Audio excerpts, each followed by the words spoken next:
Hey everybody, this is Darren and you're watching Flick Connection. I'm here to help you get more out of movies, and today we're going to talk all about the new movie, A Quiet Place.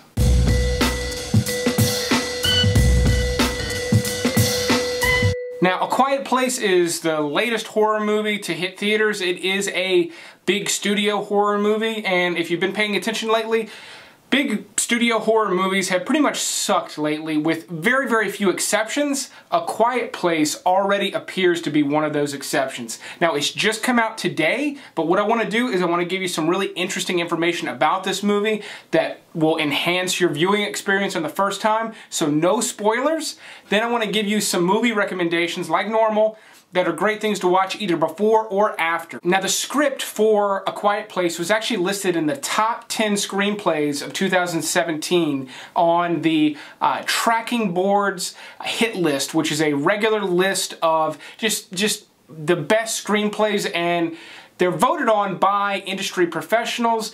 This is one of them. Not all of them get made into movies, but this one in particular was given to a handful of people, like normal. John Krasinski was one of them. He was immediately interested in the project, and his wife, Emily Blunt, she plays his wife in the movie. She's also his real-life wife, and she read it, also wanted to be in it. She also pushed him to direct. So Krasinski stars and directs in this horror movie.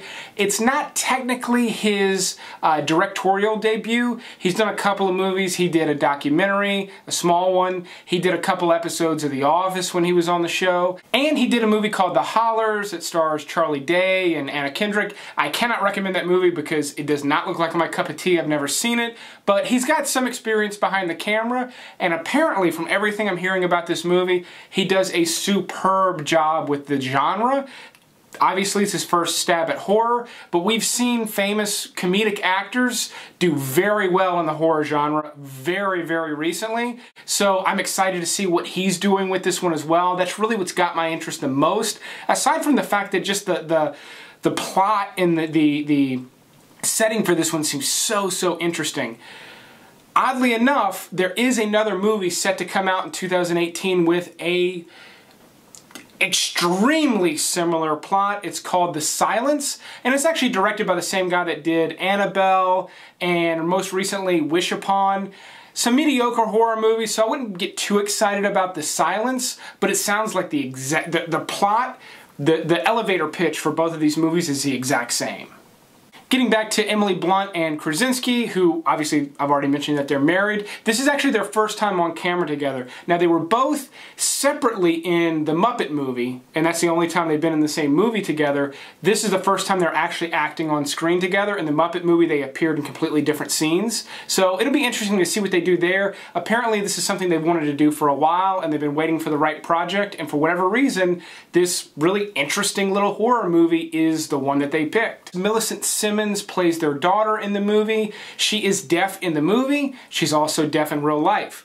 She lost her hearing due to some sort of medication overdose when she was really young, and this is her second movie. She also starred in the movie Wonderstruck, which came out last year. Now, without spoiling anything that's not already in the trailers for this movie, it's basically about some sort of post-apocalyptic type future, near future, where there are these monsters that will come and kill you as soon as they hear you. So from the looks of it, you can't make any sounds. Now, it's possible there are some sounds you can make and other ones you can't, but it looks like you can't make any sounds.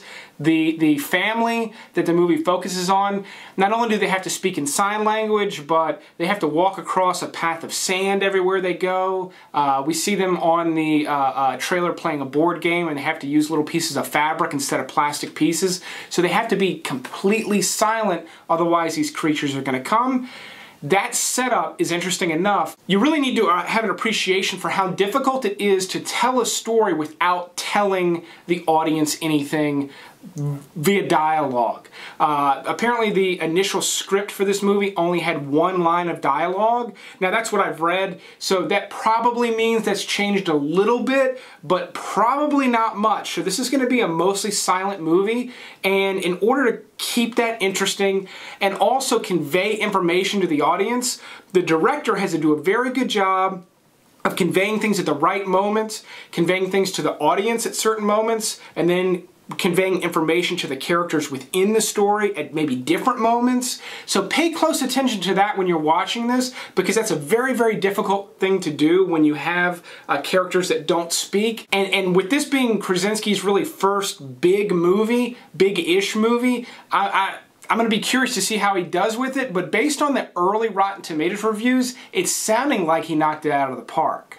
And now for some additional recommendations. I'm just going to blow through these and not really spend a lot of time on them like I normally do. So just like the monsters in A Quiet Place come after you based on sound, it reminds me a lot of the creatures in Pitch Black, the old Vin Diesel Pitch Black, which is a solid movie. Now they did a sequel that wasn't so good, and then they did a third one that was a little bit better than the sequel, but a Pitch Black is a cool little monster movie. If you've got that like monsters coming to get you in the dark itch after watching A Quiet Place, Pitch Black is not a bad place to start. Signs is another one. It seems a little played out. The twist in Signs is maybe a little hacky now, but as far as like a family trapped in a house, creatures of some sort trying to get in and kill them, Signs is a great one. It felt like an old Hitchcock movie when it came out in theaters. I still remember going to see it in the theaters, and even though by the end you're not really scared and looking over your shoulder anymore, there were a lot of scenes in that were really tense and scary. I'm thinking that A Quiet Place is going to be very similar, so that'd be another one to go back and rewatch. From the Dark is one that I've recommended recently. You can currently watch it on Amazon Prime. It's basically about a Nosferatu type vampire that is repelled by light. So again, you've got people in a house trying to repel a creature, and it's a little different, but I think it's still going to scratch that monster movie itch. Jumping from vampires to werewolves, there's a really cool British horror movie called Dog Soldiers. This one is gory, it's violent, it's about these werewolf type creatures that are just attacking this house en masse. Really, really cool keep the monsters out of the house movie if you've never seen that one. The scenes in the trailer for A Quiet Place of the family sort of walking around this desolate town reminds me a lot of a couple of movies. One is I Am Legend. Another, creatures coming to get you at night, especially if you make any sounds. And also, It Comes at Night.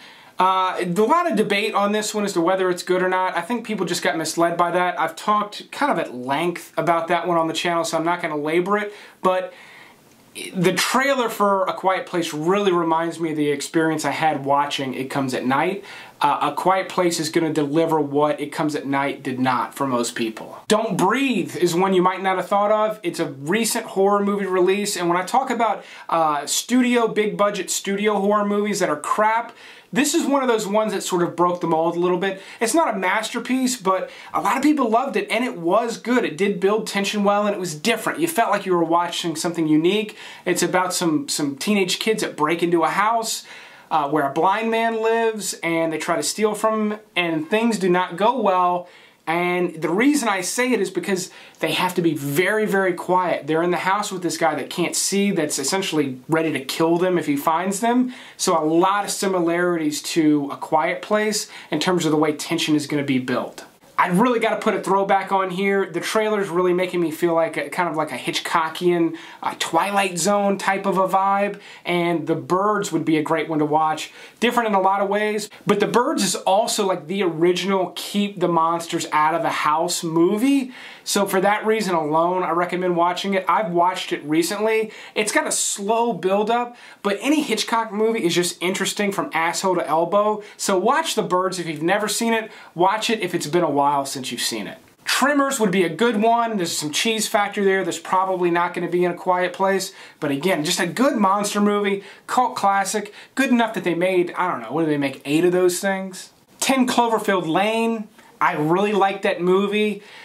You know, the scenes of the people essentially, you know, in A Quiet Place, they're not trapped in their house, but they are sort of trapped into their little small existence. They can't really go out, and they don't really know what's going on with the rest of the world. So 10 Cloverfield Lane is just another good one that'll scratch that itch, and it does have the monster aspect rolled into it as well. I loved it. Wish I could have said the same for the Cloverfield Paradox, but I did a video on why that movie didn't work as well as it should have. Be sure to check that one out if you get a chance. So that wraps it up for this video. If you like this format, let me know. I'll keep doing things like this where I haven't necessarily seen the movie and I'm not doing a review, but I'm telling you everything I know about it that might enhance your viewing experience, as well as giving you some additional movie recommendations to watch. As long as you keep watching these videos, I'll keep making them. But thanks for watching this one, and you will see me next time.